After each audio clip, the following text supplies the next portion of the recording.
What's up? What's up? What is up? It's another week of the Ball Hog Sports Talk with your boy B Brown ESQ, aka the Ball Hog, aka the Mouth of the South, aka Mr. Excessive Celebration, aka Breezy, here with the crew. And in a second, we're going to introduce them. But like we do every week, we start off just to give you a glimpse into how we're going to break down sports, business, and entertainment this week. This week's episode is entitled Las Vegas Nights. And we got that title because if you will notice, for the first time in 3 years, the transformation from live radio to podcast to we've done it in so many different capacities. But last week was the first time on a Friday we did not have a Ball Hog Sports Talk because of Las Vegas Nights. I went out to Las Vegas and had a very, very, very long night that turned into a long morning. And the crew was ready and we were about to record. And then the libations that I had just consumed told me maybe we should wait till next week. But we have 2 weeks worth of action-packed sports, business, entertainment.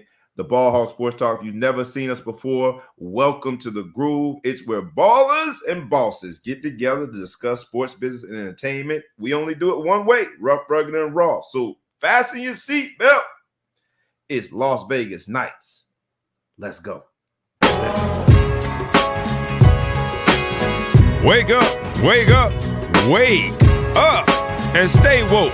Because this is the Ball Hog Sports Talk with your boy, B Brown, ESQ, a.k.a. the Ball Hog, a.k.a. the Mouth of the South. This is the place where sports, business, and entertainment collide. And we're going to give it to you rough, rugged, and raw. So come get you a spoonful, like some grits with butter and salt. You know how we do it in the South, y'all. Make sure you do not get caught in your feelings. Strap on your seatbelt and enjoy the ride. Come on, let's go.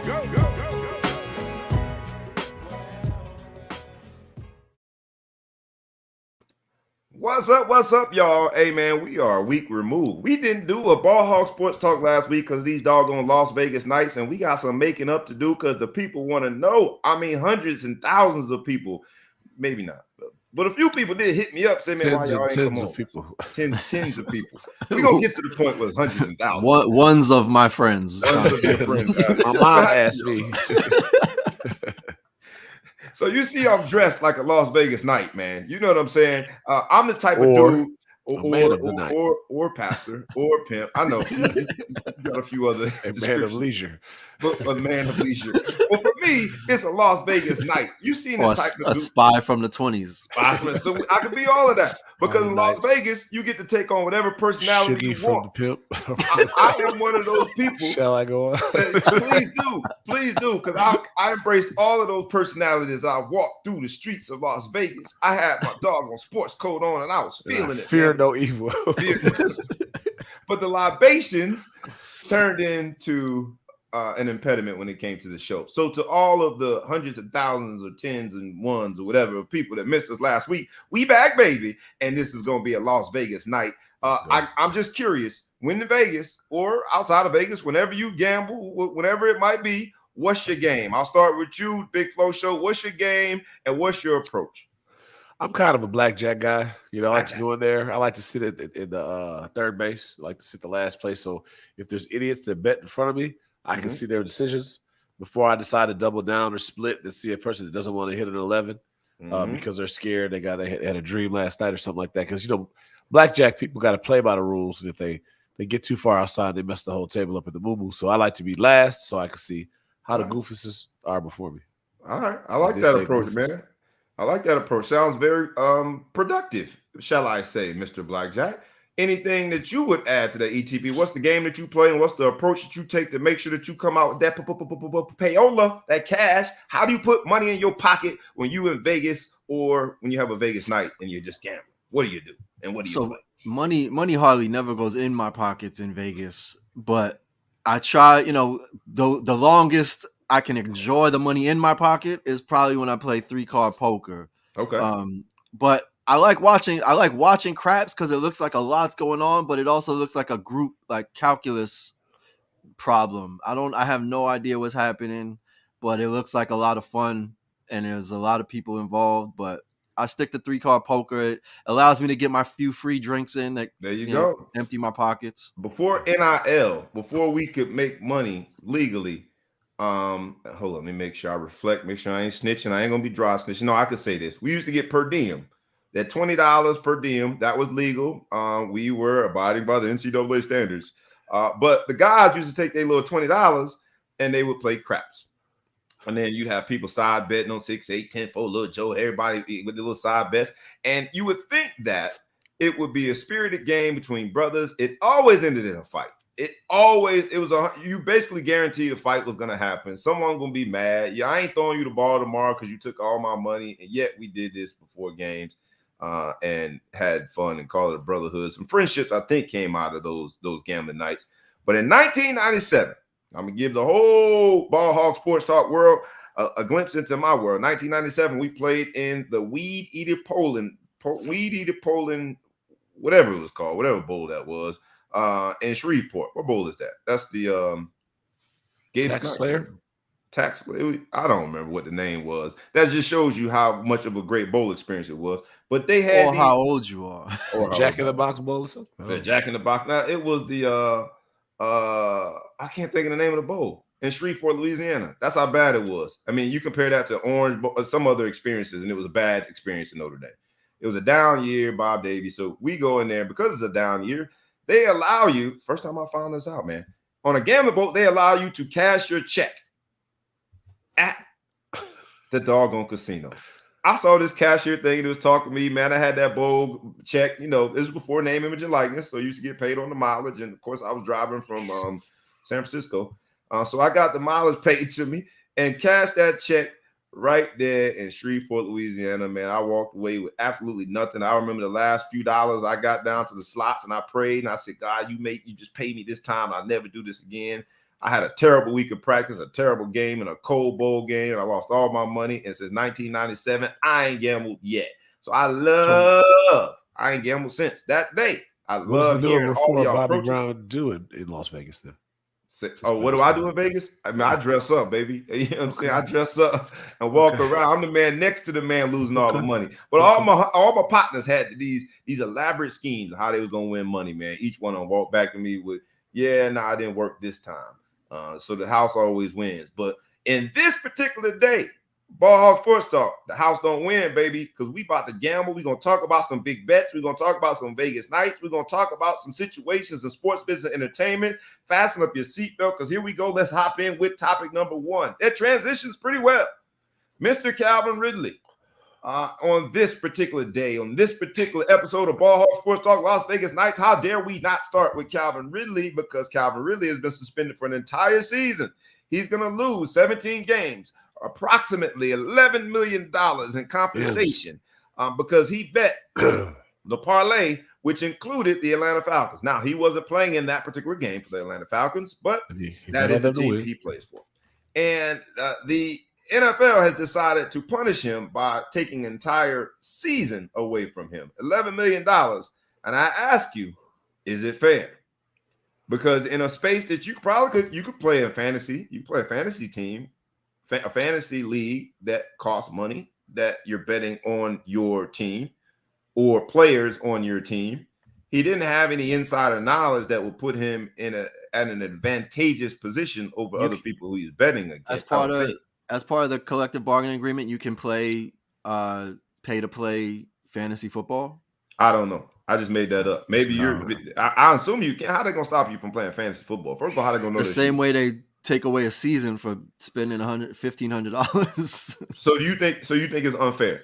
I think that technically, I mean, the Pete Rose approach to no gambling whatsoever in the sport is going to be a little tougher to enforce these days because, gambling is a lot more commonplace. It is been legalized in states where it was a strict approach to sports betting back when Pete Rose gambled, right? And they're sponsoring the NFL now. They're sponsoring the NFL. You turn on any television and you look at a commercial for more than 6-7 minutes, and you're going to find something, whether it be Halle Berry. There's so many different celebrities that are now putting their name and endorsing, being spokespeople for sports betting, and so I don't know how you enforce it, but yet this seems like the most drastic enforcement. The man's going to lose a whole year with a career that was probably on the tail end of it anyway, potentially lose his career over a parlay. $1,500. How much money was it? $1,500. It was $1,500. He exchanged $11 million for $1,500. And I'm not a mathematician, but that doesn't seem like a good trade to me. I hope the parlay hit. I hope he hit the parlay. But even so he's only down $10,990,000 if he hit the parlay. To me, I feel like you should be able to bet for your team to win. Like, what's the ultimate competitive? There was a famous boxer who bet. I can't remember what it was. He bet the guy with the teeth, the X-Men. Spinks. No, he came out. That's who I thought. You say teeth. I think of the person with no teeth. That's like saying hockey dude with no teeth. Yeah. So the guy, he was in prison. He came back. He used to wear that thing over his face with the X. I have no idea what you're talking about. Go ahead. Middleweight guy. He fought like De La Hoya, those type of guys. Anyway, he came and he had a bet temporary tattoo on his back, and he bet all their money that they were going to pay him on himself to win the fight. And I love that. Like, I'm so confident I'm going to win. I'll bet my money on Philly? You talking about Hopkins? Bernard Hopkins. Yeah. All right. Yeah, Bernard Hopkins. His teeth are jacked up. Anyway, so he bet all of his money that they paid him for the endorsement on himself to win, and he was an underdog. I love that.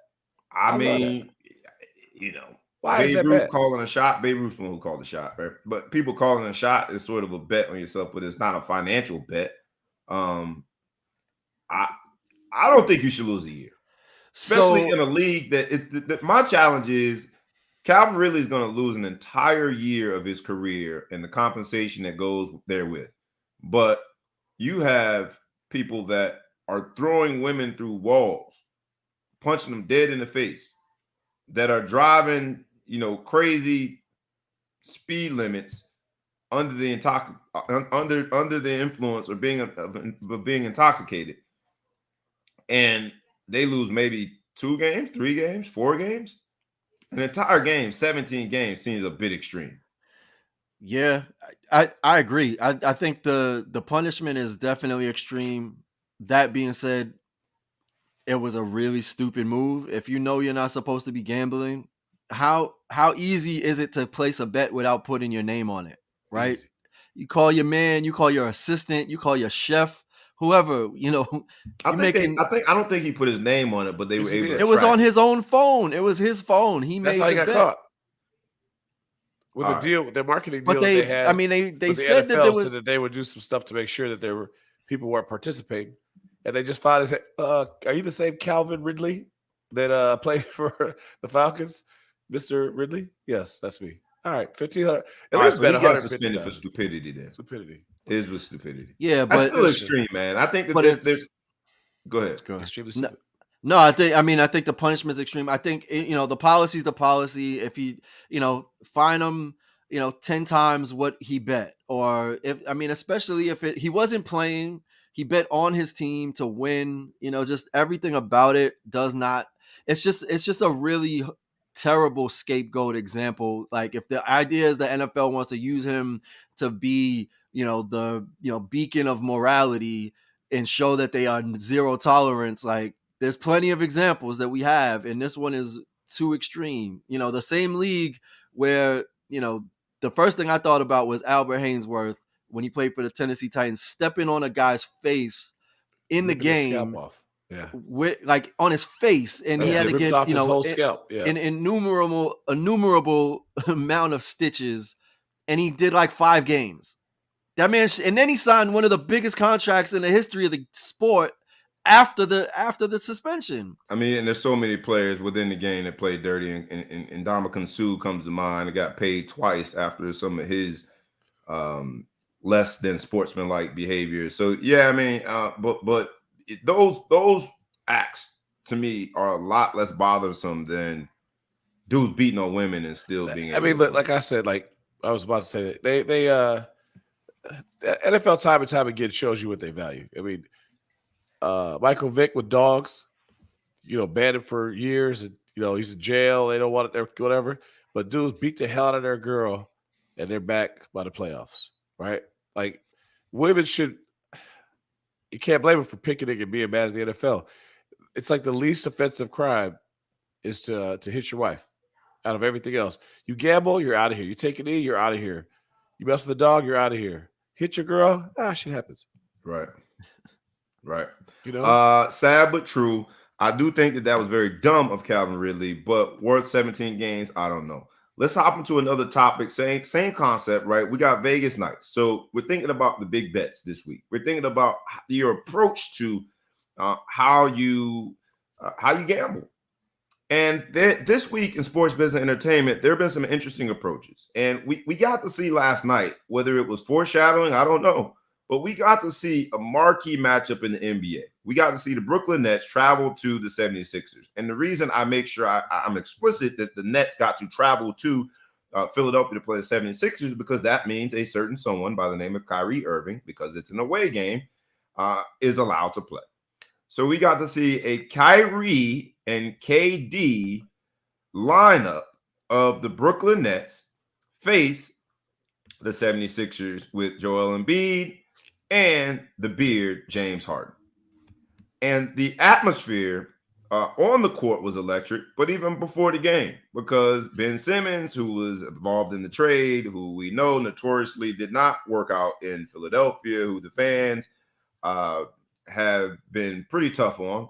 Philadelphia fans are tough on everybody, but Ben Simmons ranks up there. They were pretty tough on Ben Simmons, so much so that he had mental health issues related to his time in Philadelphia, according to him and his medical staff. So you knew going into last night that it was going to be a playoff-like atmosphere. You knew going into last night there are going to be storylines related to Ben Simmons and how the Philadelphia fans treated him. You knew all of these things going in, and yet it still didn't disappoint. Ben Simmons was booed at the hotel. They didn't even wait to the game. They booed him at the hotel. You know how trifling and petty you got to be to boo a man at the hotel. Like, what did I do? I checked in wrong. To boo him? You got to figure out which hotel. Neighborhood, or did you like take the train or the bus to get there? Right. What time we meet? You got to be real petty for that, man. And so shout out to Philadelphia fans, because they on the top list of petty, and they wanted Ben Simmons to know, you're going to take this heat, boss. But the Nets, when it came to the basketball, when it came to on-court performances, the Nets seem to have won the bet when it came to the trade. Now, it's a very small sample size. It's only one game, right? In a series, you got to get to 4. So they would only be 25% of the way there in terms of winning a series versus the 76ers. But to be on the international stage with all the pressure building, with all eyes on Brooklyn and Philadelphia, the Brooklyn Nets showed up and showed out. At no point did it look like the Philadelphia 76ers had a chance against them. Joel Embiid looked average. James Harden looked like playoff James. Game 7 James. He didn't do much.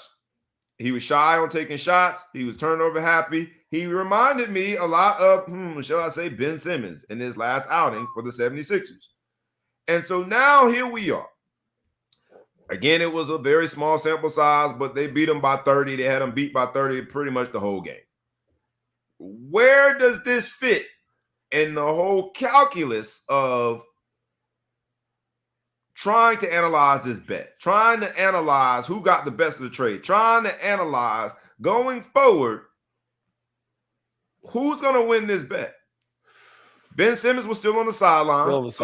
It's not like he played, but he was there looking dapper, looking real good, man. Like, I'm a big fan of fashion, but if you ain't played, bro, like, you need to come in some messed up sweats with a holy t-shirt. Let everybody know you trying to get back. I don't care about your fashion choices. Come in a wheelchair if you say you're injured. Straight up, man.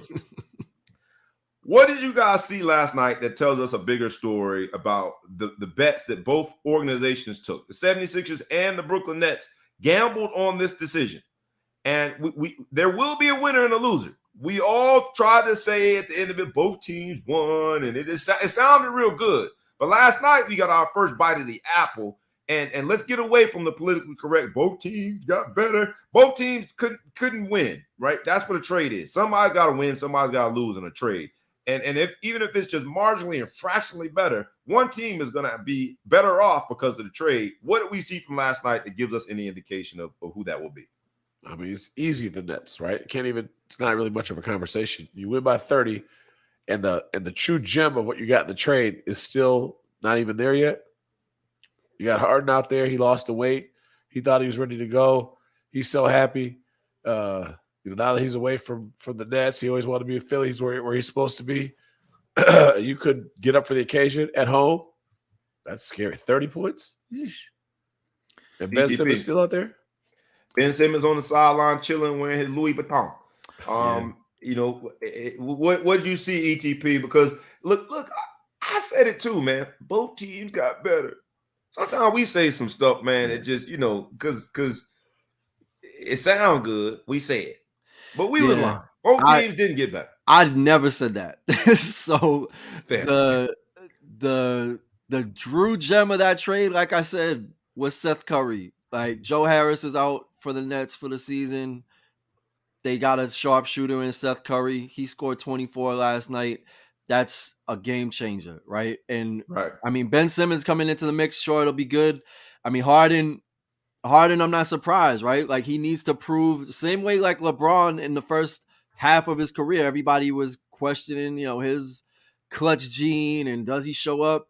Like, Harden has truly proven that in big stage moments, he can't really achieve it. So that piece for me is big. I mean, the other part of it is Ben Simmons, getting booed, but that's what happens. That's what you're going to expect of everything. But I think the main thing is, Harden on a night where he shot 3 for 17, 3 of those were 3-pointers. All of his made shots were 3-pointers, and he passed Reggie Miller as third all-time 3 points made, which was a very different reaction when Steph Curry passed Reggie Miller. It looked like he was wearing a jersey that said Harden third best or third all-time shooter. It looked like he lost a bet.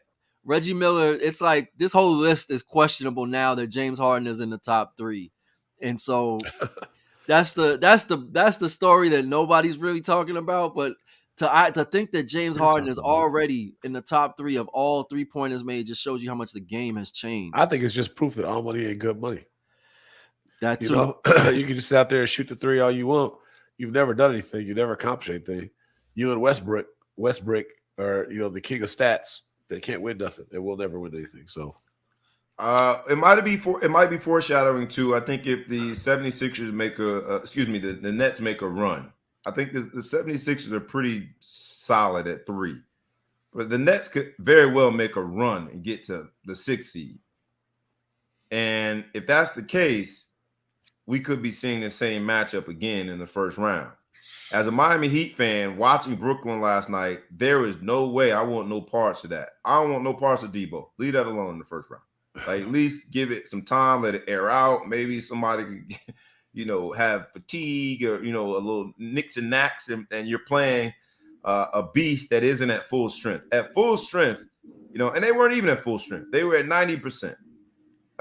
To be determined just how big of a piece Ben Simmons will be, but defensively they get longer. They're able to defend better with Ben Simmons on the court, and offensively he's a facilitator first. So with that, even Dragic at some point, goes to the cup, gets up in the air and finds a wide open Kevin Durant. And I'm sitting there looking like, Dragic wasn't a perennial all-star, but he had like all-star seasons. Like, Dragic is a player, as a Miami Heat fan, he has some good seasons in Miami too. And to be able to do that and throw to a wide open Kevin Durant felt unfair. I'm looking at it like, that's just not right.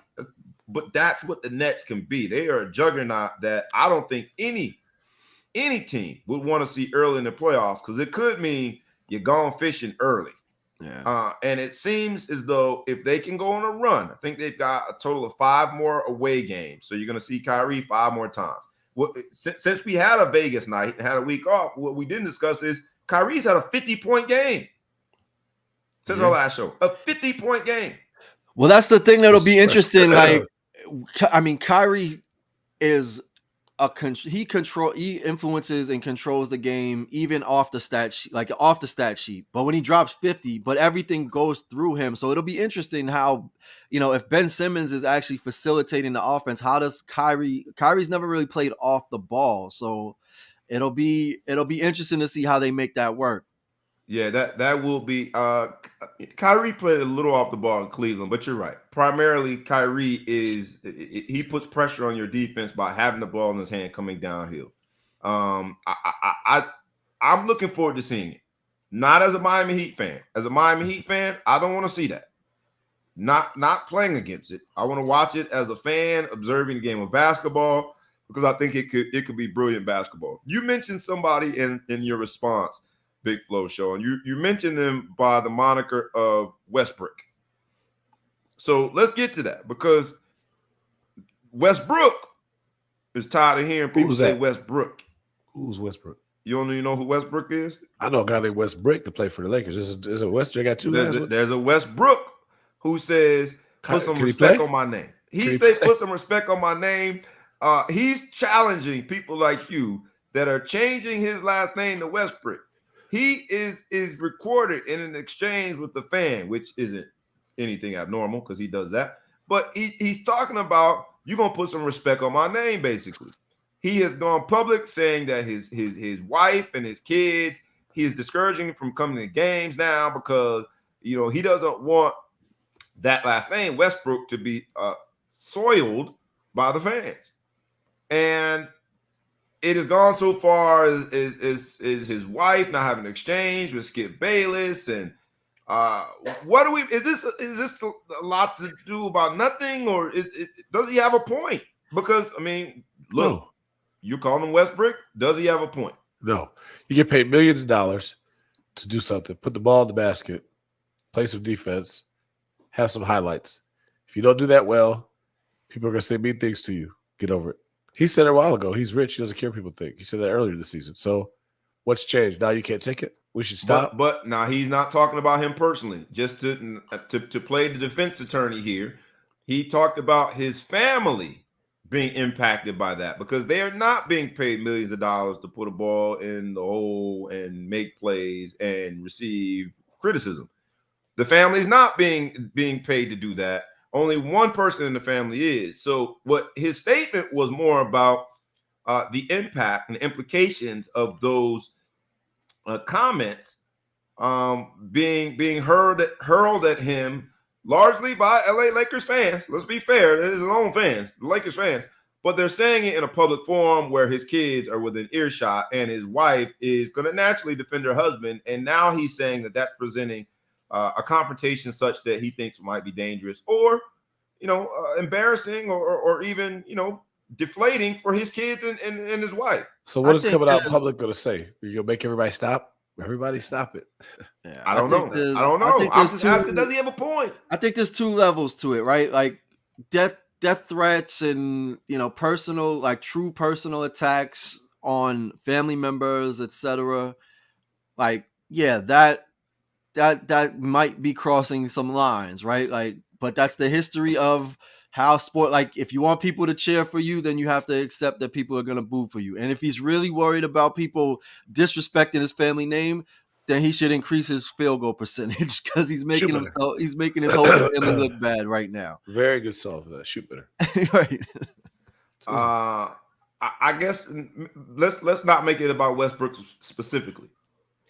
Do celebrities, sports stars, do they have a gripe, an axe to grind when it comes to things like that? Because he's not the first celebrity or first, basketball star that's had his name manipulated a bit to reflect the poorest play on the court. And his family's not the first family that's had to endure the slander. Is there a limit? You know, and you said it, a Big Flow show, we were talking about LeBron. I guess one of the fans said something about, hope his kid dies in a car accident. And you like, that's where the line should be drawn. But where is the line drawn? Because for you, that was offensive. Yeah. Right? And for Westbrook, he's saying hearing his last name pronounced Westbrook instead of Westbrook is equally offensive. So where is the line drawn? That's like the French pronunciation. That's all that is. Like Westbrook. I think he's Haitian too. Is he Haitian? We're not claiming. I mean, I see what you're saying. You're gonna get mad, but I guess there's death threats. Are there really death threats? Have we ever heard anyone family killed because they didn't play well in the NBA history? I mean, look, if Jackie Robinson's family's still alive, you gotta kind of you take death threats for what they are. I think when you're in a game, so my point, the difference here is you're in a game and somebody's on the sidelines, they're saying some bad stuff, and LeBron says kick him out. All right, he'll get it right. I think if somebody gets his kid's face or his wife's face when they're walking around through the thing, and somebody's security hears it, they'll probably deal with it. For him to come out publicly and say it's getting bad, and they're thinking about not coming to the games, like what do you want to happen from that? Do you want us to ban the fans? Like, what do you want to do? You can't stop it unless it's individual basis. You can try to do something about it. What are you going to do? The connection here, loose connection, but I'm going to make it anyway. Ben Simmons. And the booing that happened in Philadelphia, and the mental health issues that he has subsequent to that, directly connected or not, I don't know. I'm not his health professional, but it seems as though in 2022, when mental health and its role in sports has garnered a lot of attention and taken on a whole different level of concern and care, it seems as though he is sort of putting the onus back on us and saying that you could impact my son and my wife's mental health by sort of this childish behavior, calling him Westbrook.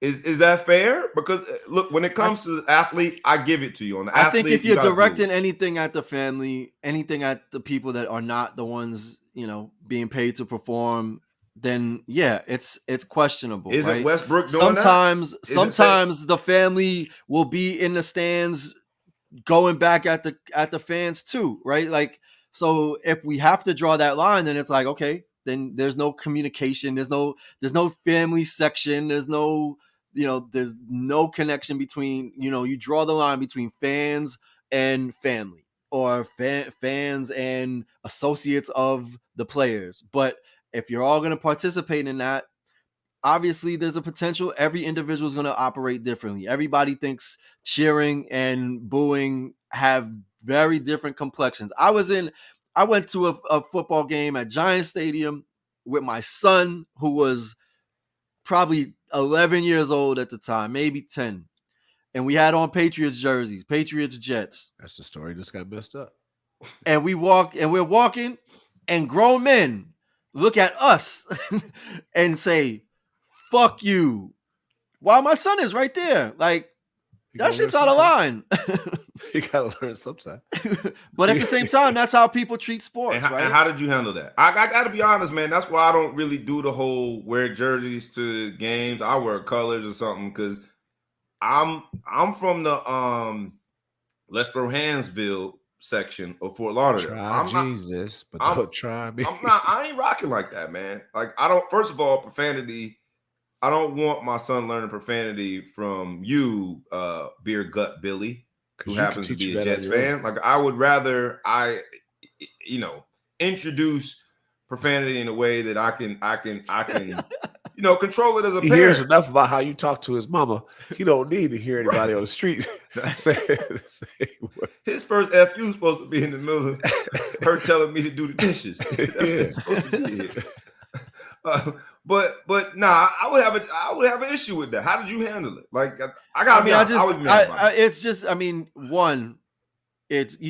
just deflected it. It was just like, look, don't do that. I'm here with my kid, and just keep it moving. And like, that was it, because otherwise you engage it, it could go all type. Like, to your point, it could go all types of ways. It can escalate to a point where, at the end of the day, nobody's paying me to wear that jersey. I paid to wear that jersey.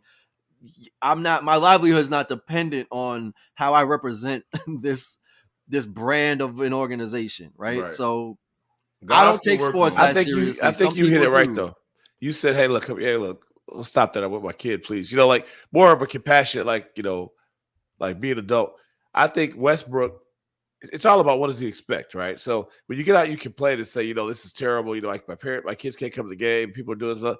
That's not going to get the reaction. I think if you should come out there and say, "Hey guys, you know what? I know some of you guys aren't happy, passionate.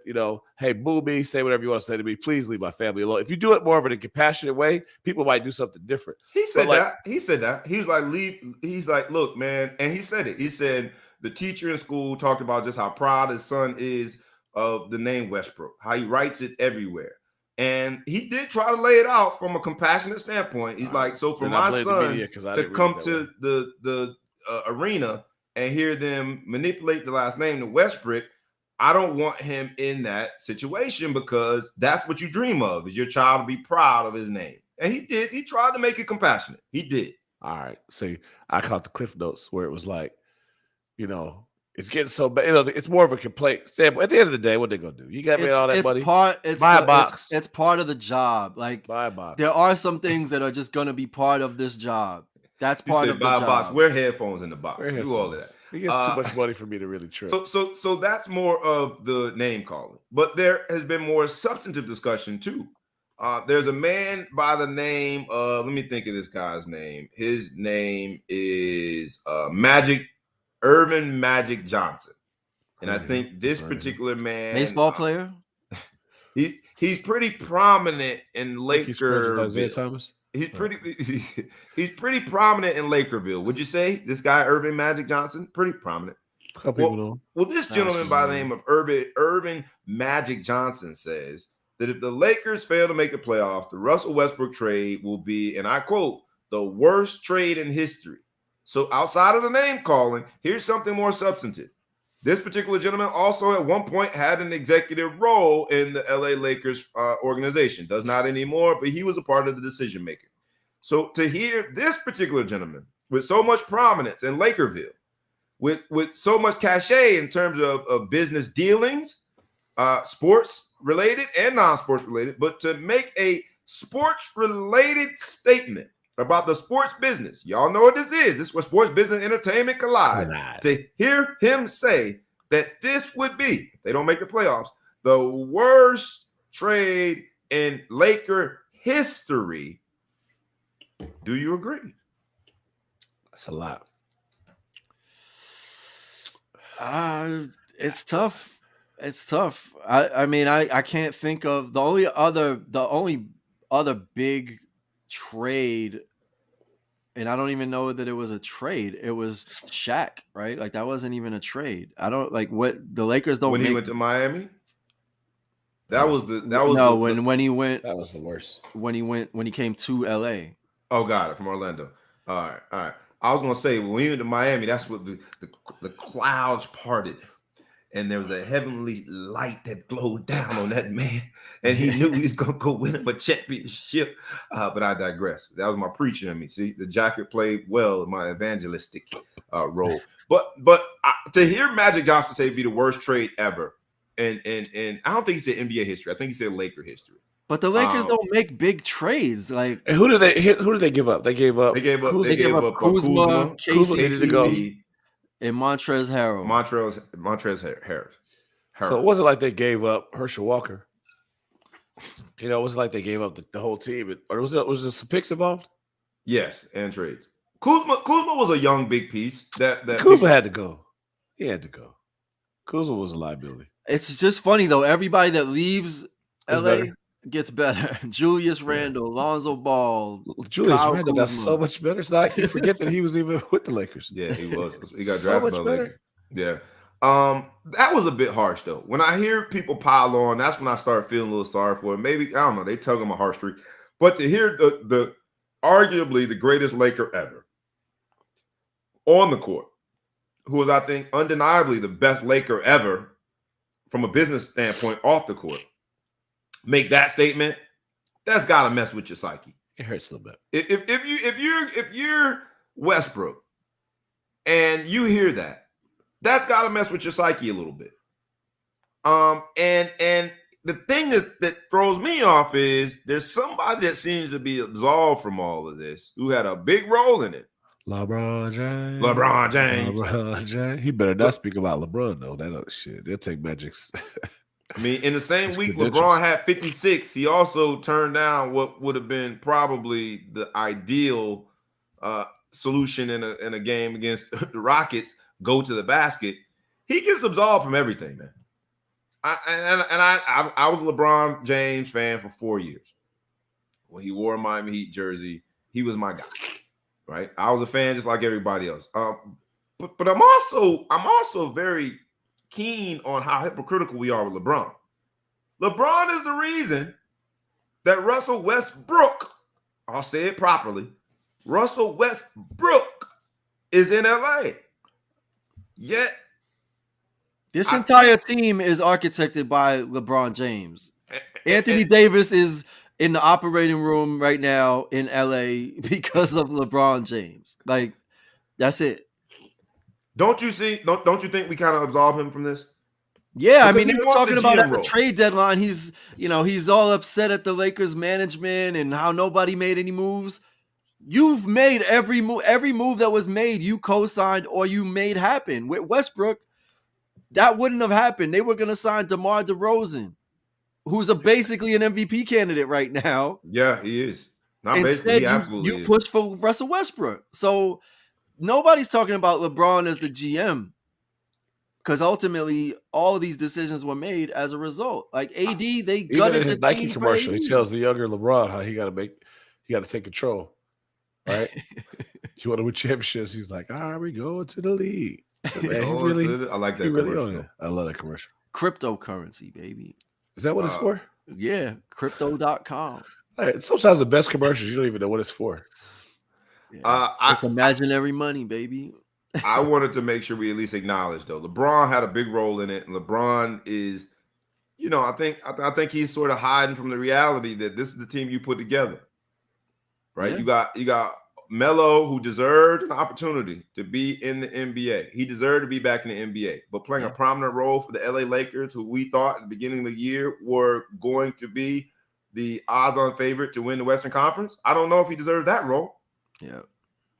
You got Anthony Davis, who, by all accounts, was an MVP candidate, but showed you in New Orleans, showed you that you're going to get the best of a bad man sometimes. Very so often. And that sometimes has decreased. The amount of time that qualifies as sometimes has decreased every year. And then you got Russell Westbrook, who on paper was a stat stuffer, but we had seen it didn't translate to wins for any of the previous organizations that he had played for. And this is the team that LeBron, because this is where I would compare him to Michael Jordan in the early years of being an executive who made some horrible decisions. Kwame Brown comes to mind. This is where you get the comparison. If we're being honest, LeBron's decision-making is too influenced by his friendships. And that always clouds your ability to come up with a roster that translates to wins. He wants to be everybody's friend. I've said that's been a knock on him, I think, for a while. He cares what people think. And now we see that all his friends, I bet they have a good old time on poker night. On this episode of Las Vegas Nights, I bet they have a good old time on poker night. But it's not translating to wins. They might not make it to the playoffs. I don't know. I mean, I guess the question is like, is LeBron, it's almost like it seems like he's giving up on the legacy of, or trying to cement his legacy as the GOAT through championships. And he's basically decided he's going to check these other boxes because he's not going to catch up to the championship argument. So I'm going to get all-time points. I think by next week, he'll have 10,000 assists, 10,000 rebounds, 36,000 points career. So he's working on the legacy part. But at the end of the day, I mean, you got Russell Westbrook, who's like, look, I got a great family. I don't really care if I win. You got Melo, who's like a wine connoisseur now. You got LeBron, who's starting schools and wants to own a team. Like, it's hard to be hungry when your belly's full, you know? And AD you got getting his ankles iced. Yeah, and AD is, basically homebound or whatever. So they arrive at the blackjack table and already has his ring, right? So they arrive at the blackjack table already full. So they good. They don't care one way or another, and it shows. They aren't approaching it like I gotta win this hand. yeah. This is the hand that I gotta win, and they should be, because this grouping of players they got a lot of talent. Yeah. When they started the season, it was like, look how deep they are. Look at all the experience. They talked about them being a little old, but that aside, it was more of like experience over age. But what we're seeing is that experience is, I mean, I think they're just content. Like nobody really loses any sleep about losing a game. Yes or no? If they don't make the playoffs, which could very well happen, now it's looking like more likely that it's going to happen. They're talking about shutting LeBron down for the rest of the season. Not going to happen. He needs the stats. He needs the stats, fair. But the fact that it's even a point of discussion says this is not a promising situation. So let's take the next step and assume it happens. They don't make the playoffs. Does this count as the biggest black eye ever in LeBron's career? To not make the playoffs with 2 Hall of Famers? He's got 2 Hall of Famers on his team. No, he doesn't. Yes, he does. AD's not on the team. I mean, Melo's a Hall of Famer, Melo but Melo, shit, yeah, damn. Yeah, those are 2 Hall of Famers. We had 3 really at one point. Jesus. And that's before I give AD his Hall of Fame, but he's going to be a Hall of Famer too. For sure. How many other people got to play with 3 Hall of Famers, man? Magic Johnson. They became Hall of Famers in their prime during those years. Were the reason why they were Hall of Famers. Yeah, but it was also, I mean, wasn't there a year you had Shaq, Kobe, Gary Payton, Karl Malone? Like, yes. You talk about Hall of Famers, fine, but just because you are going to the Hall of Fame, that team made it to you're the playing finals. Hall of Fame ball. Did they? Yeah, that team made it to the finals. They came up short. Or they made it to at least they made it far in the playoffs. Maybe we're talking about them not even make the playoffs. That Karl Malone, Gary Payton team was a good team. They just came up short. This is a team that might not make the playoffs. Yeah. They take more teams to the playoffs now. There's a play-in. It's even worse. They don't make the play-in. They won't make the I don't know that they'll have a seed, but they'll definitely be in the fine. play-in. Stand by. They stand by. Yeah. I don't know, man. Lakers, please come get your ticket for the flight. Right. If AD would just come back, tape his ankles or something, I don't know. I don't know, man. I think. But I guess it would be the biggest disgrace because this was all architected by LeBron, right? There's all these different things where LeBron as the GOAT is dispelled, or Jordan gets higher praise or higher credibility as the GOAT for a few specific reasons. Undoubtedly, one is everybody's like, well, he didn't architect his team. He never asked for players. He never tried to team up with anybody. LeBron's approach, quite the opposite, and that's always been a knock on him. In this situation, it absolutely didn't work. I mean, even in Miami, it wasn't a 4, not 4, not 5, not 6. They went 50%. They won 2 out of 4. So the idea of him being the catalyst and being the GM and not being able to bring home championships, like that's always going to ride. And passing up the ball and not going to the cup against a young kid on the worst team in the league and at least getting a foul to shoot a free throw and win the game questions, is LeBron the guy? Like if he's deferring to someone else to take the final shot. And that's why Pat Riley, and I was mad when he did it, but that's why Pat Riley gave LeBron the deuces.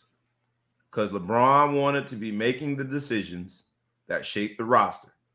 And Pat Riley knew that it took a lot of experience, a lot of mistakes, a lot of growing emotionally to make the right decisions when it comes to personnel.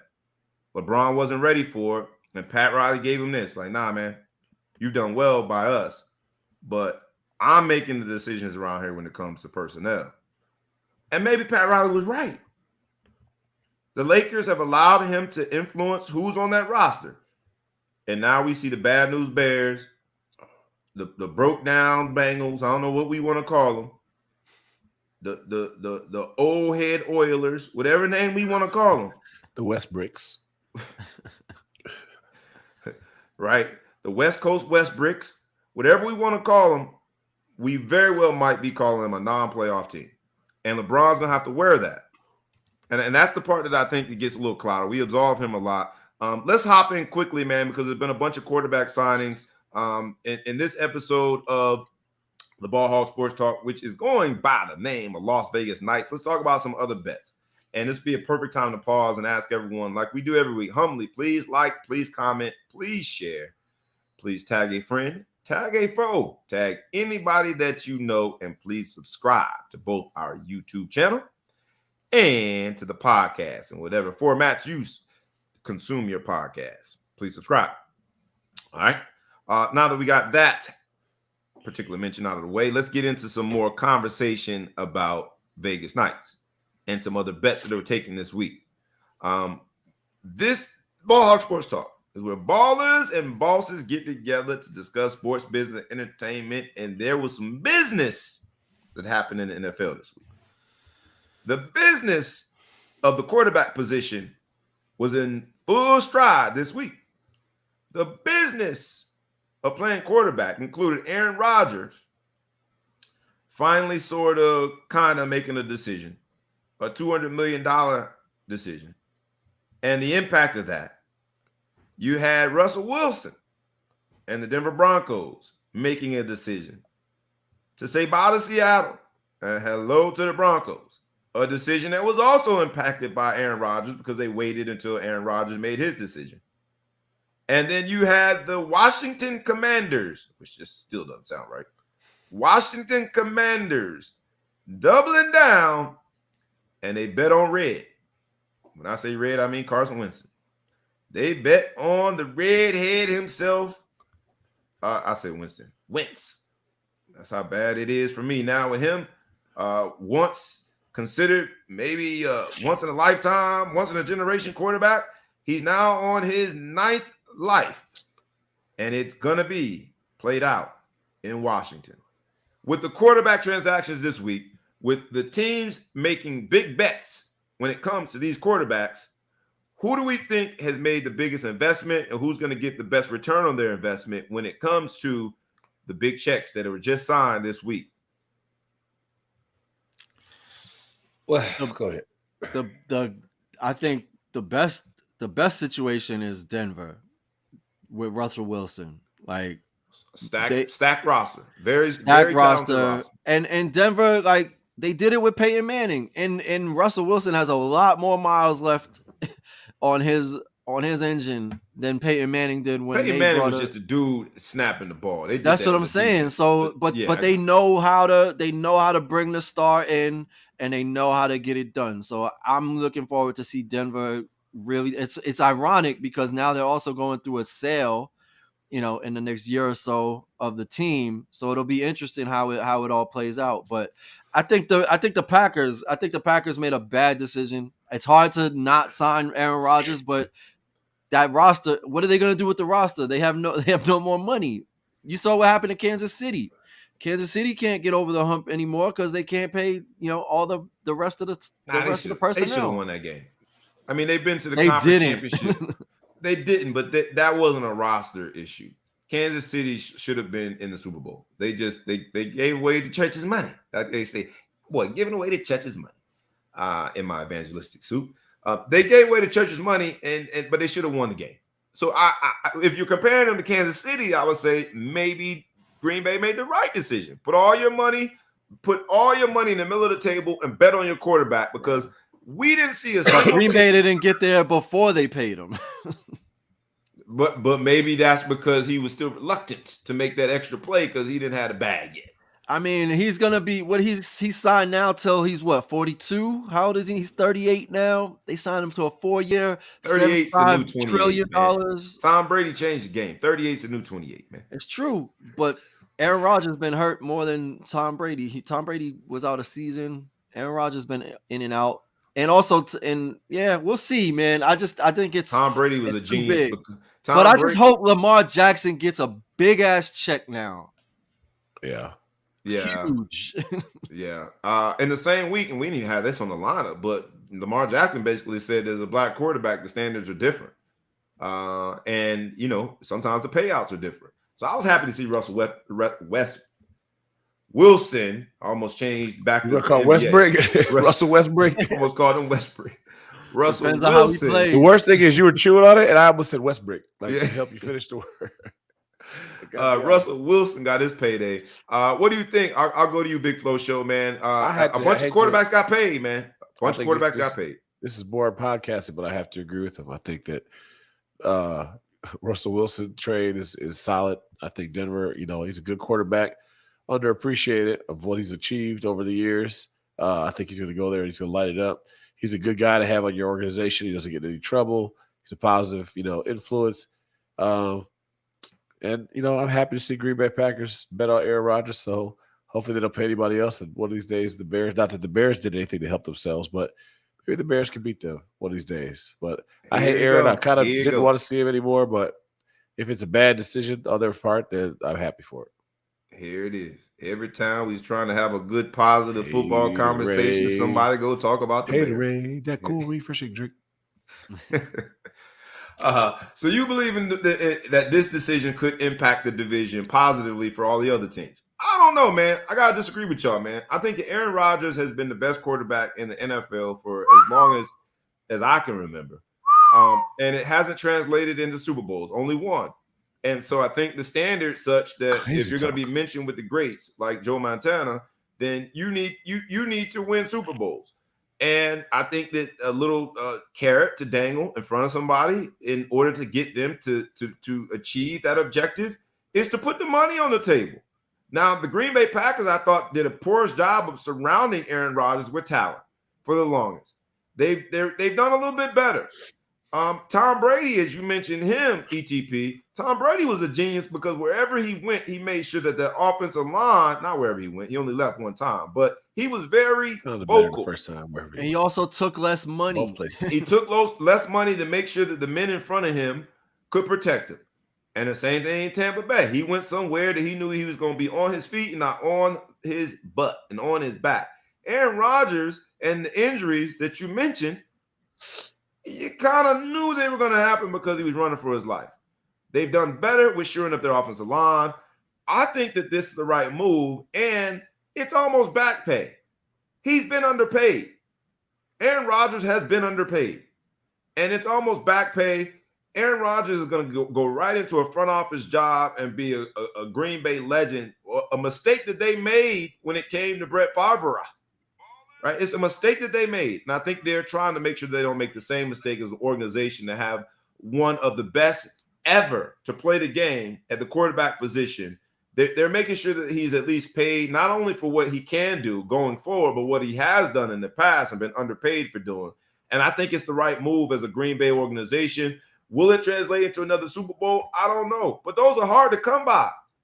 When Patrick Mahomes got his $100 million, we thought he was going to win another 12 Super Bowls. They're hard to come by. Super Bowls are hard to come by. Yeah. And so, even harder when you pay the lion's share to one player and you don't have the funds and the resources. I mean, they increased the salary cap, right? So the salary cap is now 208. So maybe they'll be able to, maintain and secure some talent, but it's gonna be tough. Y'all know I like to play the numbers game. But the NFC is pretty weak now, right? They lost Russell Wilson's now in the AFC. Tom Brady's gone. You got the Rams still. Rams are still. But Rams. They basically mortgaged their entire future for this Super Bowl. So we'll see where they go from here. They would have stole one of our pieces. No, that's the Chargers. The Chargers going to get Khalil Mack. Yeah, the Chargers. Same difference. Yeah, it's out west. It don't matter. He's not going to be in Chicago. Same colors. Same stadium. The number, y'all know I believe in the number game, and the number that matters most to me is 153. $153 million is what Aaron Rodgers guaranteed, and it's the reason why when my son gets home from school today, we're going to go and work on our 3-step and our 5-step drops, baby. The quarterbacks got paid in this episode of Las Vegas Knights. They bet on quarterbacks, and that's how you win. You gotta be listen. If somebody guaranteed me $153 million before I actually did anything, it'd be really hard for me to be motivated to get out of bed with an alarm clock. I'm like, you got to be crazy. Like, you're crazy. Like, hey, did you see the exchange? You reminded me of it. The exchange with Ryan Clark and Antonio Brown on I Am Athlete podcast. They're talking about the big brawl that happened. And Ryan Clark and Aaron or Antonio Brown are basically saying, when the fight started, Ryan Clark came in and was like, I knew he was going to change up when y'all paid him that money. And Antonio Brown has a different perspective, but it's an interesting take on how money, right? When someone's paid, we're talking about it here on this podcast. But in the locker room itself, there's a discussion because decisions are made. When you decide to guarantee somebody $153 million, and then I think they've already franchised Adams, but somebody else doesn't get paid when you put all the chips in the middle of the table and bet on a quarterback. That means somebody's not going to get paid. And the dynamic within the locker room, how that impacts a team. Now, Green Bay has been notoriously a mature organization, and they seem to do it right. But that Antonio Brown and Ryan Clark exchange on the I Am Athlete podcast, it breaks down that dynamic. Not everybody's happy for you when you get paid because that means money in your pocket is money out of my pocket. And you see by way of who they pay and how they pay them, you see the hierarchy on the team. And for the longest, I think the hierarchy has not been consistent with the pay structure in Green Bay. At least now it's consistent. And I think that's going to impact what goes on the field as well. Yeah, it's just crazy. You go from before the season, you're talking about retiring to go host Jeopardy to making 153 already locked into your bank account. I ain't leaving. And now you become a Jeopardy category. You're going to retire a Green Bay Packer when you were going to retire a Green Bay Packer the season before. It's crazy. So you two don't like the investment. I'm going to call it an investment. You guys are calling it a gamble.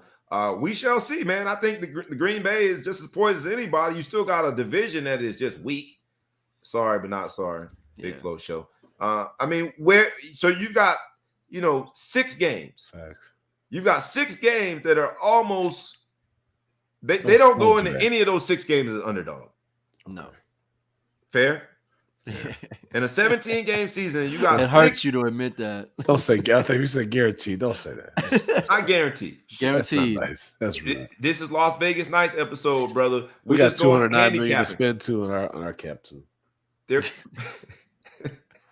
We just choose to spend it on bums. Say it with your chest. You ain't even saying no bass in your voice. Come on, man. I'm deflated. Hey, man, Fields, he got a year under his belt. He's coming back. Maybe so what do you do with Love, though, at this point? Like, do you just trade him?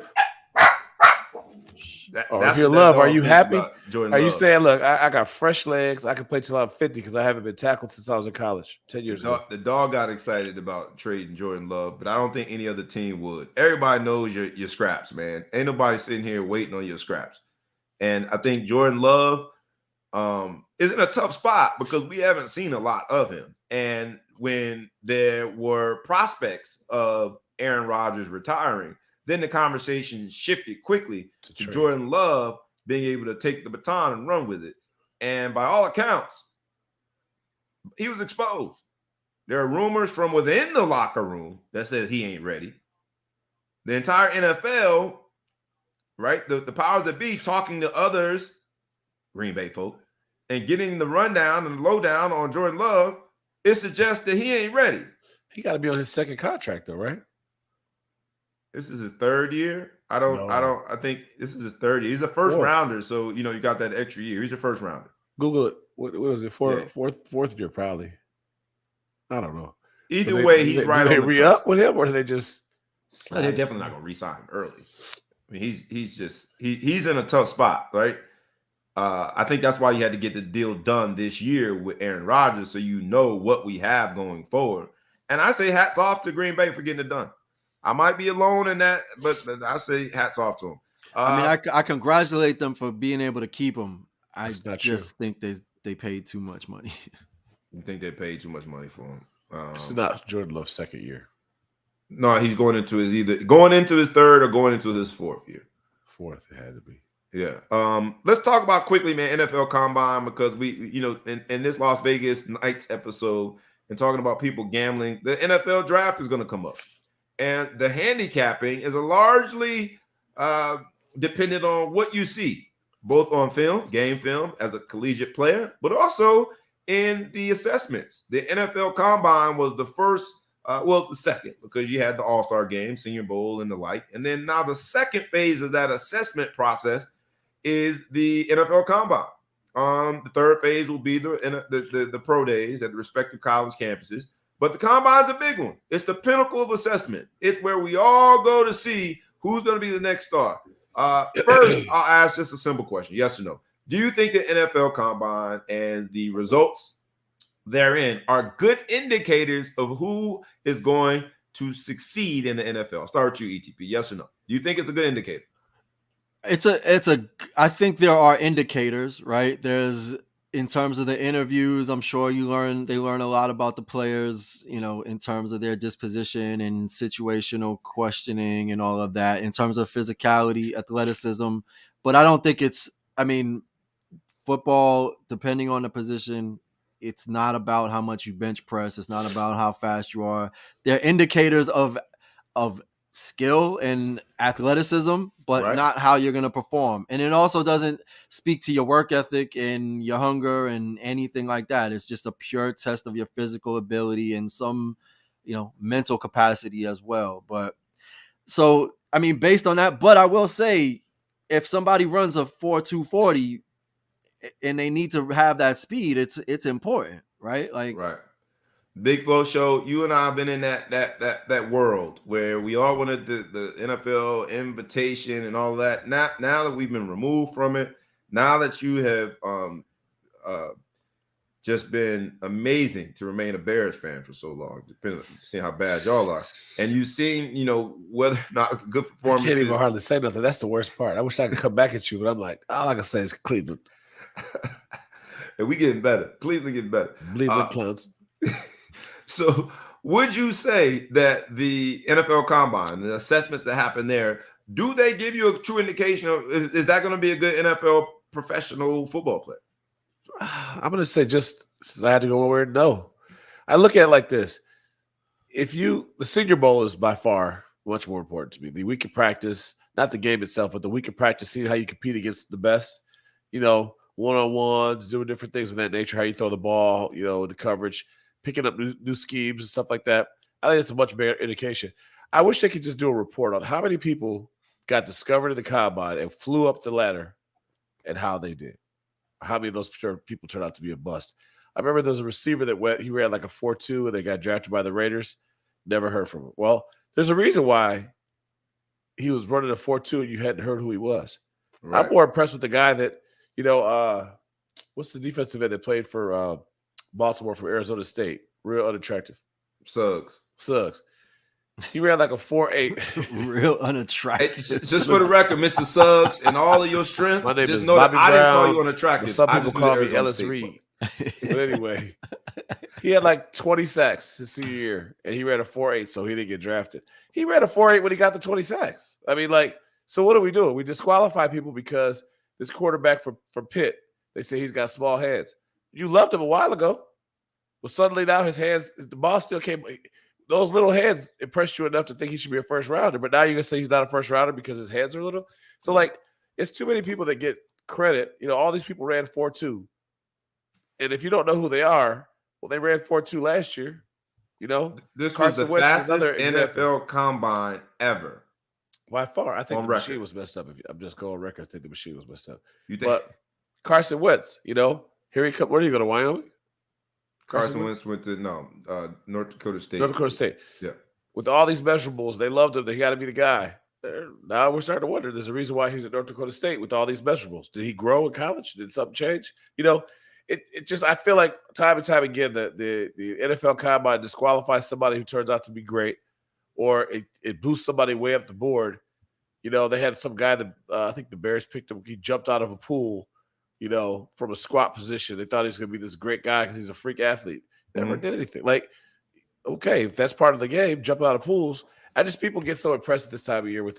So you don't think the bet if your handicapping is largely dependent on what happens in the combine, you feel like it's not a good bet. Because but the kid Malik Willis that plays for Liberty, who's been on everybody's radar, he's got a cannon, and in the quarterback drills, he threw a pass that I'm like, yo, that's subjective different. Though, right? Like to me, that's subjective, and I guess it's subjective too. It's not 40 time, it's not hand size, it's not wingspan, it's not vertical jump, it's not broad jump. It's throwing a football. That's what you do in a game. True, but all the things you just mentioned, none of them are subjective. Well, let me ask you this. The time that you run is the time that you run. Did he light it up at Liberty? He did. He had big numbers. And he's been on the radar. To be fair. But it's the first time that I saw, just how big his arm was. He threw the ball in the air. I'll mess up the numbers, so I'm not going to just, He threw it from the 10-yard line to the 20-yard line. It was a throw and a half, man. It was a big throw. And I was impressed. I just look at the combine like, it's like you could have the best ingredients. It doesn't mean you're a good cook, right? Like it kind of comes down to like very good. You got to put everything together, right? You have to have the mental, you have to have the mental aspects. You got to be able to put the speed together with the, with the skills. If you're a receiver and you run really fast, but you don't have hands or you don't have the catch radius and you can't run routes and you can't change direction, your 40 time is irrelevant. Yeah, it's irrelevant. All right, so let's get our 40 time rocking, man. Let's move quickly because despite you guys making some very good points, we still got to at least deal with what happened in the combine. There was the most impressive performance for you guys. Anybody's come out and stick out? Most impressive performance? For me, we got to do this. We got to do this. You're right that it might not translate, but for me, it's the obvious one, and it's Jordan Davis being 6'6", 340 plus, running a 4, in the 4.7s. But it's funny. So D lineman from Georgia, and I remember watching the national championship game and watching it and saying, is this game sped up or is this the fastest front four I've ever seen penetrate the line of scrimmage? Hit us with the Okie like it was noticeably faster than any college football game I've ever seen in terms of the trenches. Facts. And it was. And he was. I was like, am I just old? Because this looks crazy how fast it is. And then come to find out, this kid comes in and he runs a 4.78, jumps over 10 feet, broad jump, and he's 6'6", so he's obviously moving distance. To put that in perspective, I don't even know how you put that in perspective. 6'6", 340 running a 4.7 is like taking an 18-wheeler and beating a Corvette. Maybe not a Corvette, but like a Ford Mustang on a drag race, right? Like that's how fast that is. It's not the Lamborghini, but that's a power vehicle at 4.7, right? Crazy. Jarvis Landry ran a 4.8. The wide receiver for the Cleveland Browns. And he's good. And he's darn good. He can't be covered a lot of times. And to put a man 6'6", 340 pounds next to him and be able to outrun him is equivalent to literally an 18-wheeler truck lining up on a drag strip and beating a Ford Mustang. It's not supposed to happen. 6'6", 340 pounds should not be able to run a 4.7. Now, certain times, certain performances, I think have to translate. That man, and he had a lot of film to support it, but that man's going to make a lot of money, and rightly so, because there's no way you should be able to do that. Any other, but it's consistent with what he's done, right? Exactly.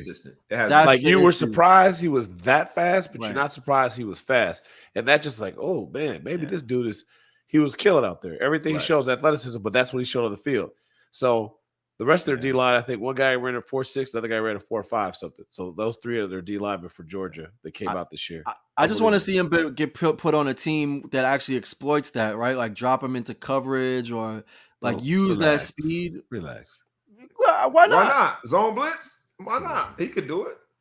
Drop back. How many D linemen? There's so many D linemen that have, they drop back into special coverages all the time. Even his change of direction was impressive, man. You look at short shoulder, long shoulder. He had his 3-cone. He has some impressive numbers. Anybody else stand out before we move on quickly? I will say there's another D lineman, but this is going to kind of question too because I didn't watch the Hokies this year, Virginia Tech, but Amari Barno, 6'6", 245, ran a 4.37. That's impressive. But the biggest question that comes out of that is that's slim. He's slim for a D lineman, though, right? 6'6", 245. That's new norm for a wide nine. That's becoming the norm. That's less than that's like Gronkowski, right? Well, that's my question. How bad are this dude's hands? Imagine how bad your hands have to be to choose. Right, because that's a tight end. That's a prototypical how many times tight did they end. try to throw him the ball before they said, just go tackle somebody? Like, come on over here, son. Play DA.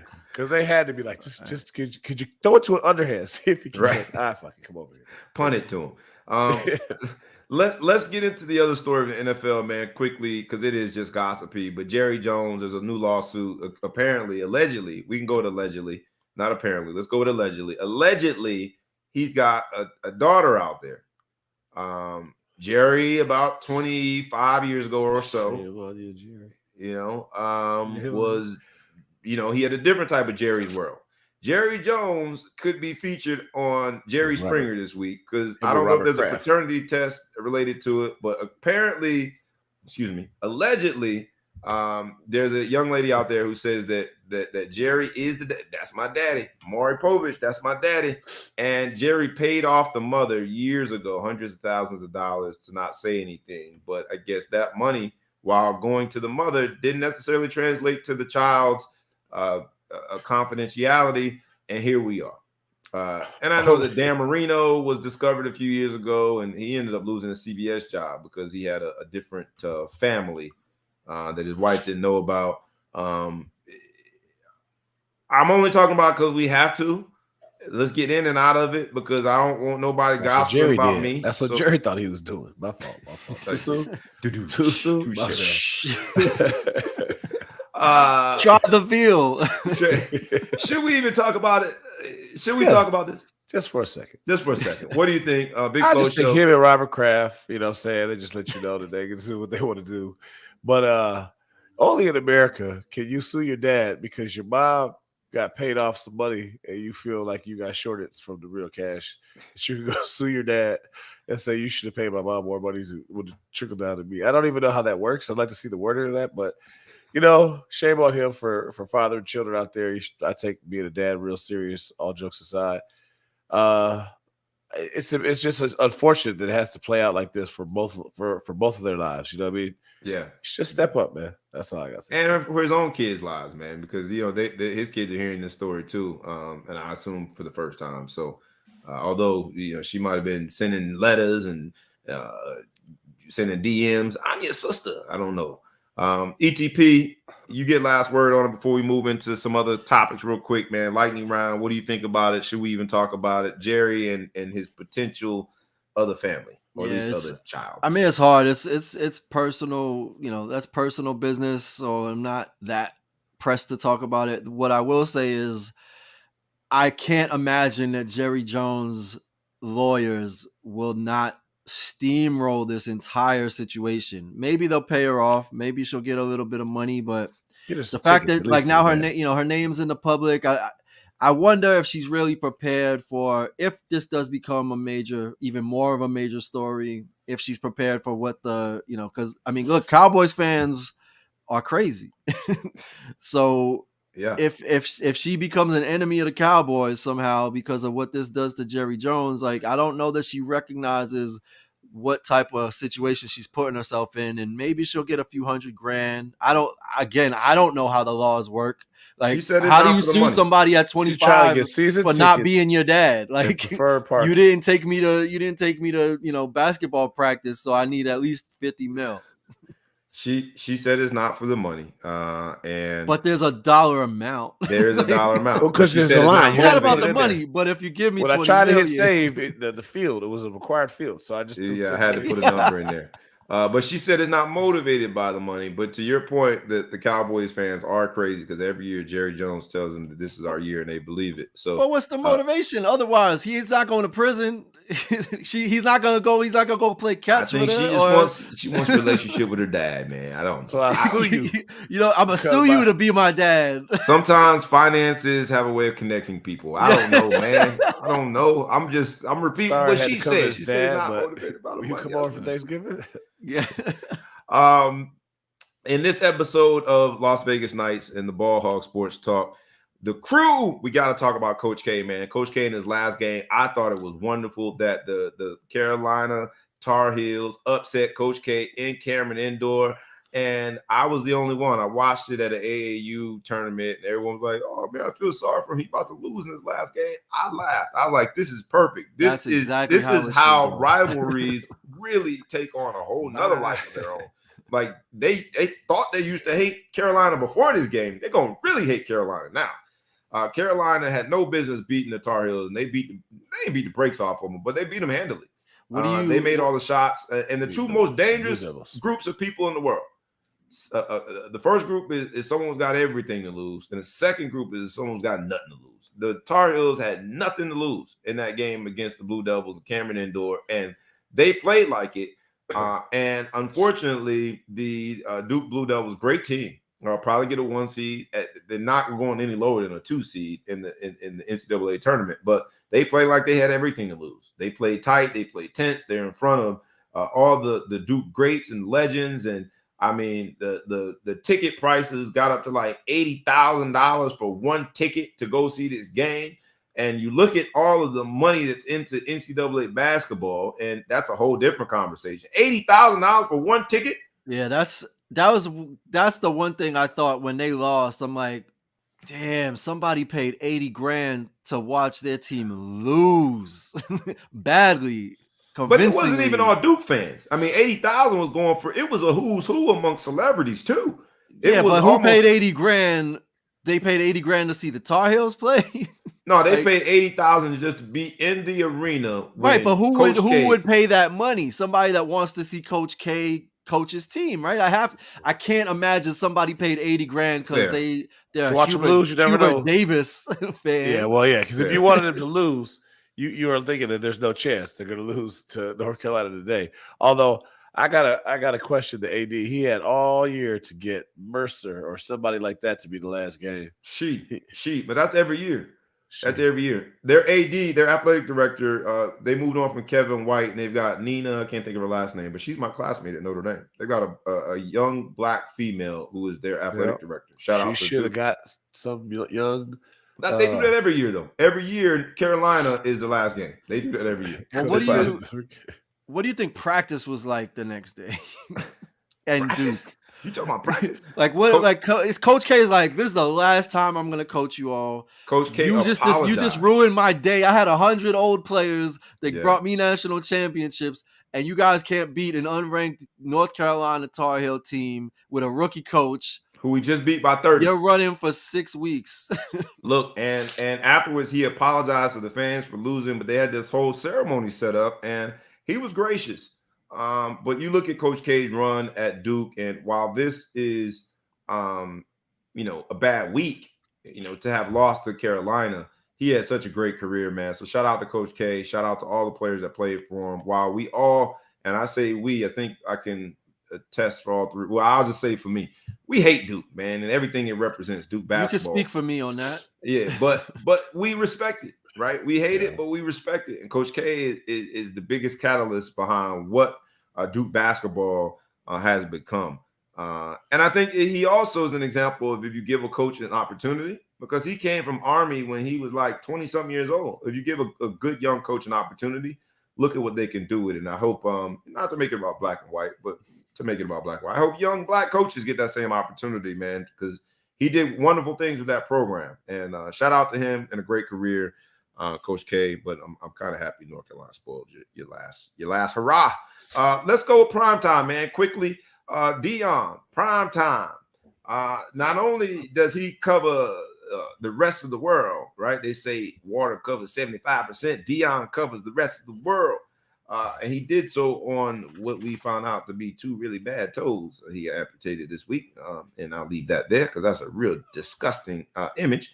But he also, in the I can't think of the name of the podcast, but on a podcast this week, he said simply that the transfer portal in college football has made it such that it's just free agency. And I know Big Flo Show, you've mentioned this, but to hear someone like Dion and all his prominence, he basically was like, look, college coaches now are only going to sign like 5 or 6 kids because they want to maintain a certain number of available scholarships for when that disgruntled player from fill in the blank with any Power 5 school, when that disgruntled player from that school is ready to transfer, why wouldn't we want to have an offer for them ready, a scholarship ready? Because now we have a polished, seasoned player versus going out and signing 20-something prep high school players that don't know nothing from nothing. They still got milk around their mouth, Similac on their breath. I don't want that. I want a player that's been through a few things, that's been through a few spring football seasons. I want that player to take the scholarship. And as such, it has become free agency. I thought very powerful and didn't get a lot of attention in a crazy week because we still got to get to, we're going to get out of here. We got the MLB lockout and you got Brittney Griner. But lightning round, what did you guys think of it? Does he have a point? He said the only thing that he feels as though can regulate this is the NCAA forces teams to use a certain number of scholarships every year on high school players. What say you? They had tried to limit the transfer portal. I don't know if that went away, but they were trying to say that you can only get 5 a class or something like that.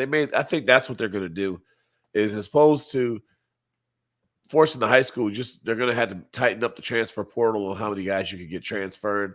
You look at a situation like the coach that transferred from left from Lincoln Riley, Oklahoma to USC. He took all his recruits and he took his current players with him. It was so easy to do it.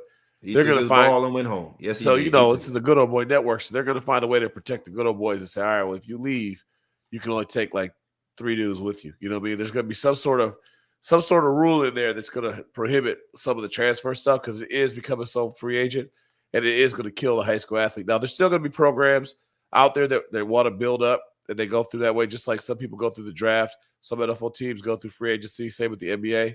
I think you're going to get a lot of that.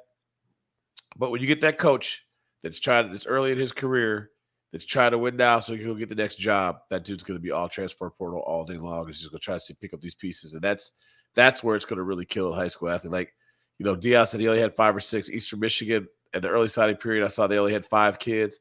That coach is thinking to get up out of there. He's just trying to sign a few kids and get out of there. That's the way I look at it.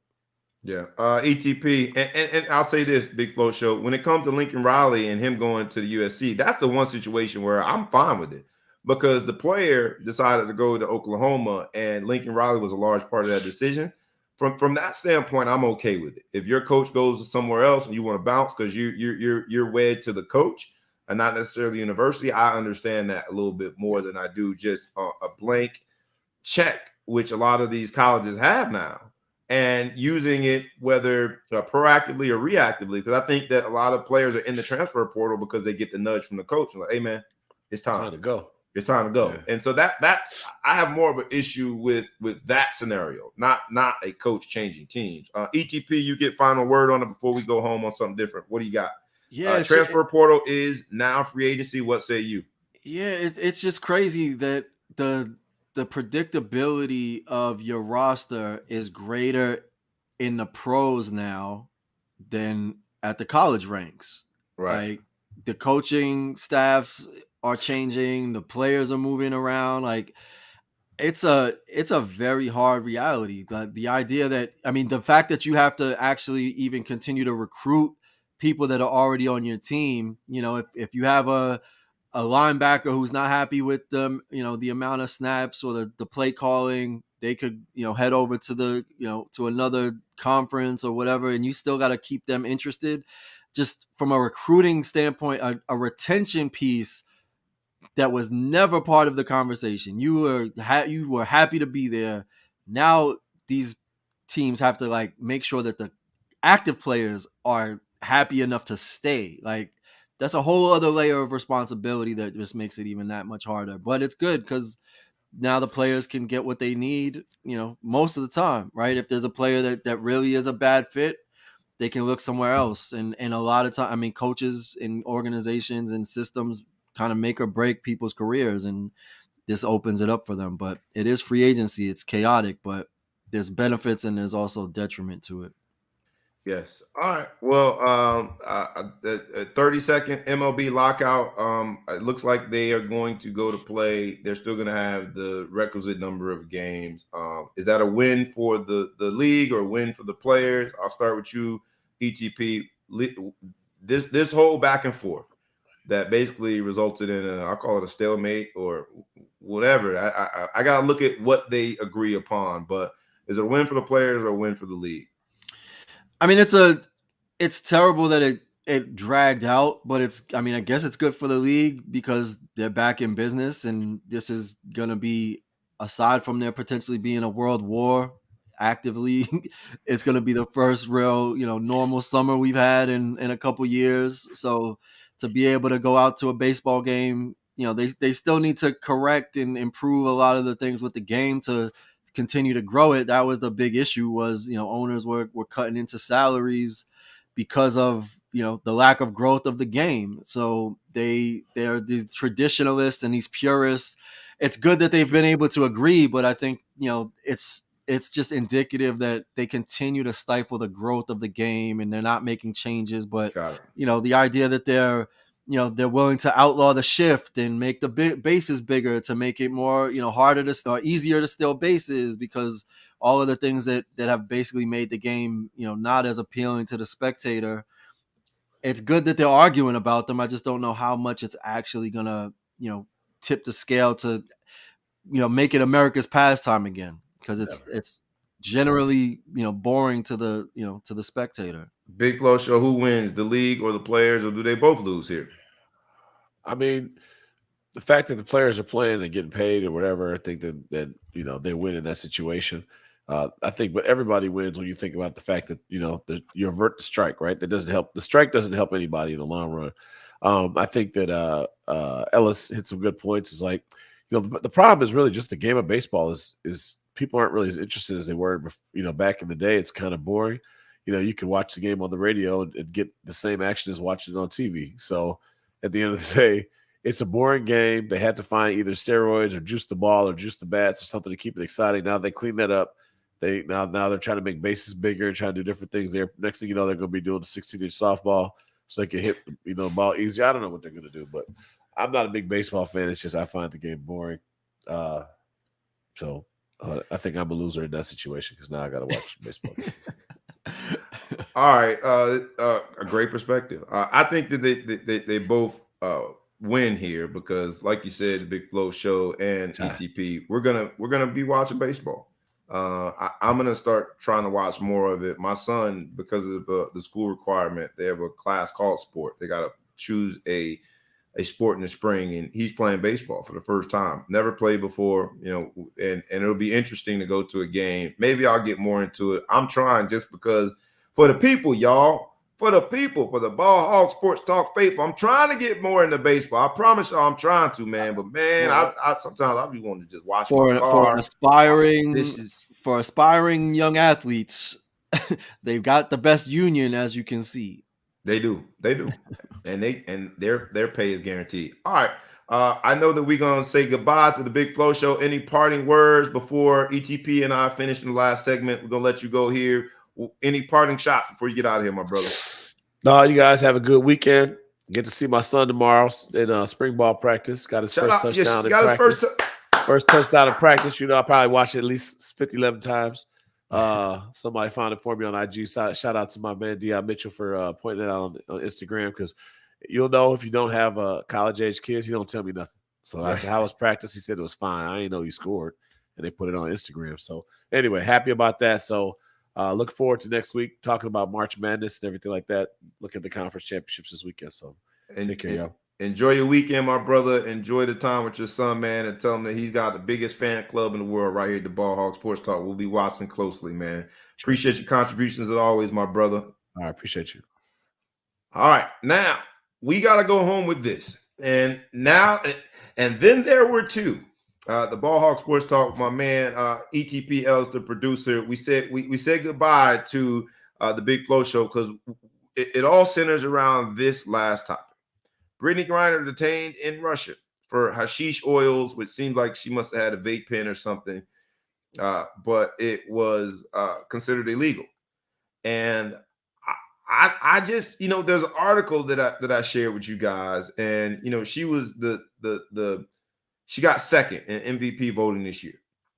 And if you just replace Brittney Griner with the person who got second in the MVP race for any other major sport in the US, all right, let's go with basketball, right?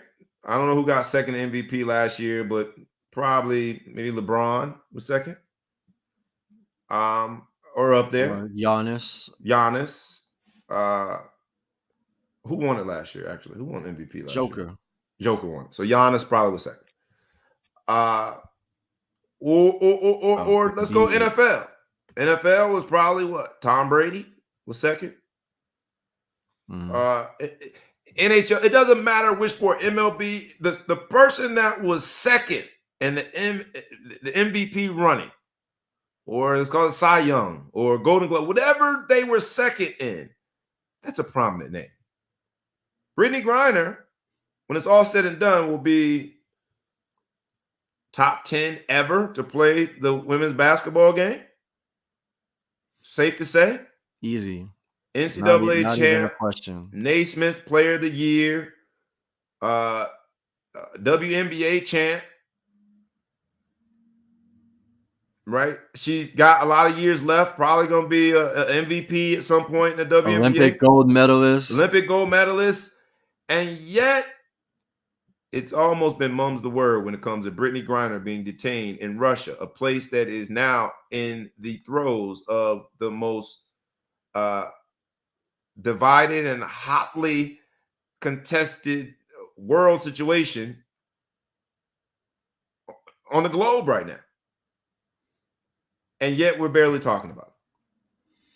So we've talked here about, when it comes to equal pay, gender equity. We've talked here about the WNBA and how the game itself, I'm a big fan of, but from a business perspective, there are a lot of misogynistic differences when it comes to how we treat the NBA and WNBA. We've talked here about it, but I don't think there's any better example than this.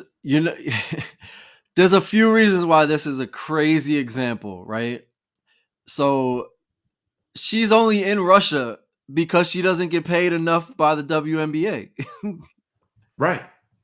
Like she's in Russia because she plays overseas when the WNBA season is over. She gets paid more to be in Russia.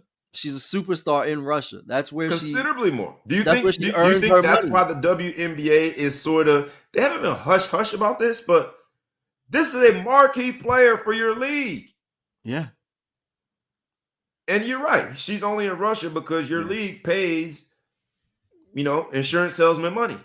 And she wants to be paid professional athlete money. So she's got to supplement what she gets paid in the WNBA to go over to what is the top international women's league outside of the WNBA in Russia and get paid fairly. Yeah. And then the irony of it is, just a week removed, the New York Liberty are fined and potentially banned from the league because they are trying to charter flights for their players. How dare they? How dare they treat their players with some lap of luxury amenities? Yeah. And then they also offered to say, okay, it's a competitive advantage if we only offer our team charter flights. So we're going to get free chartered flights for the entire league. And the league said, no, everybody's got to fly, economy, by the bathroom, what have you. But that's the thing. Ironically, she's going through, airport security. She gets caught with a couple, vape pens, and now they're charging her with large scale drug trafficking. Could be looking at 10 years. So to now have her be a bargaining chip in what is, potentially one of the, could turn into one of the biggest kind of international conflicts in a very long time. But yet there's not a whole lot happening on this side, it seems. I mean, when we first found out about it, she was detained for, I think, 3 weeks already. She had already been detained. That blew my mind. 3 weeks. Like, we haven't heard about this. We haven't heard about this. Like, if you substitute the name Brittney Griner and just try to keep it at least fair when it comes to the impact that particular athlete has on their sport, you're literally talking about Giannis or LeBron or Tom Brady and Patrick Mahomes. Like, you're talking about the best players, right? Of like all time. And for us to be barely talking about this is crazy. But the fact that nothing has been done yet is even crazier. I feel as though if you substitute that with LeBron James, there would have been people that figured out how to get over there themselves and tried to get him rescued.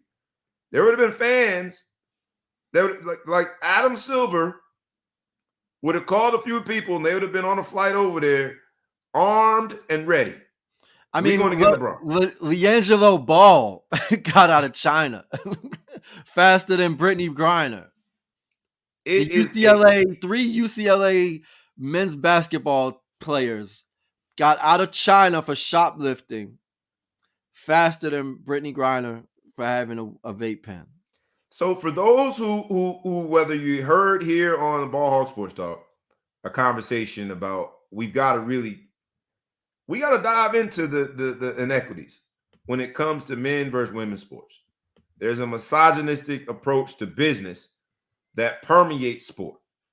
And since we talk sports, business, entertainment here, how dare we not highlight it in a way that at least in order to come up with a solution, you got to admit that there's a problem. There's no way to avoid this. There's no way to escape this. Brittney Griner still being in Russia, which right now is involved in an international conflict, right? You got NATO forces basically on standby.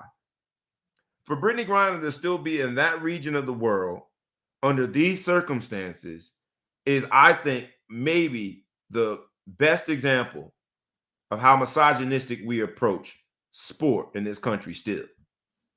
Brittney Griner will go down as one of the greatest women's basketball players to ever lace up a pair of shoes. And we're barely talking about it this week. Yes, there have been Congress people that are trying to work out her release. And when Congress gets involved, you know that there's a level of secrecy that in terms of the negotiation, but that shouldn't stop the conversations in sports world. How are we not talking about this more? How is this not on ESPN every single day? It should be the sports story of all sports stories, and yet we're barely talking about it. And to me, that says, as a proud brother to three sisters, as someone who's seen, I really like the WNBA. I have, friends that went on to do prominent things in sports, women that went on to do prominent things in sports. My wife was a Division I college athlete that did prominent things in sports. And I use her as an example to my own sons in terms of work ethic and what you can get out of a sport. I'm embarrassed. I'm embarrassed to see how Brittney Griner's story is a back page story, and she's in freaking Russia. It's a bit of an embarrassment. I'll let you get last word before we go home for the day. Free Brittney Griner, baby. Free Brittney. Free Brittney. We had shirts that said Free Brittney, talking about Britney Spears, and it was more about, her access to her accounts. People are more up in arms about that than we are about Brittney Griner, who is being detained and treated as a criminal in a country that has been notorious for its lack of humanity in terms of treating people. Brittney Griner stuck there when we're on the brink of potentially World War III, and we're barely talking about it. So yes, free Brittney. And I mean Griner, not Spears, because that is real detainment.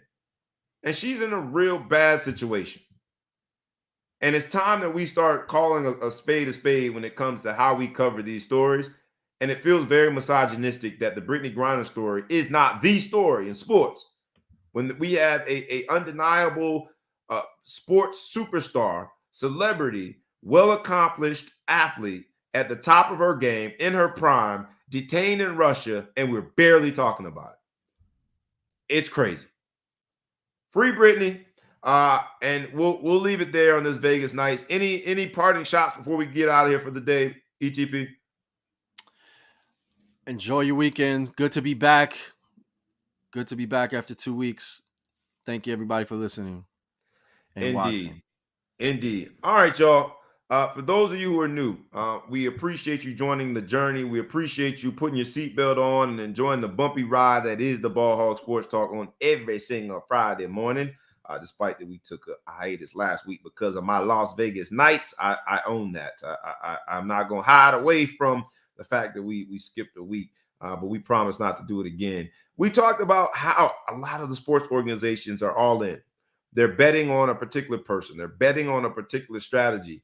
And we will see whether or not the return on investments do pay off. We talked about Calvin Ridley and his air quote betting, and whether or not sports betting and it being legalized is going to impact the professional sports going forward. Something as simple as fantasy sports has an element of risk and an element of gambling into it. So in this new frontier, we'll see how this plays out. It has been a very, very interesting week of sports. We saw the Brooklyn Nets and the 76ers play last night, which could be foreshadowing for the NBA playoffs. We shall see. A lot of quarterbacks got paid, and I'm talking about paid. But for me, the story that sticks out the most is Brittney Griner. Make sure that you say her name loud and proud. Make sure that you do not partake in what I would say is a silencing of an international story. One of our athletes, one of our greats in a particular sport. We should be talking about this at every barbershop. We should be talking about it anytime and anywhere we can, because we got to make sure that we free Brittney Griner and get her home. Do I agree with her decisions? No, but people have made stupid decisions a lot. It doesn't it should not come at the risk of being detained in a country so volatile with a leader that has shown by way of what is happening in Ukraine that he'll do anything. So let's make sure that we talk about the story and get her home, because here on the Ball Hog Sports Talk, whether it be our men in terms of athletes or our women, we treat us all the same. So we want to make sure that all of us say this loud: free Brittney Griner. And with that, this has been the Vegas Nights episode of the Ball Hog Sports Talk, where sports, business, and entertainment collide. It's where ballers and bosses get together, baby, and let's talk about some sports, business, and entertainment. We only know one way to do it, and that's rough, rugged, and raw. We appreciate your support. Please like, please comment, please share. Tag a friend, tag a foe, tag anybody that you know here in my Vegas Nights jacket. And make sure that you subscribe in YouTube and in your podcast space. And with that, we is out. Peace.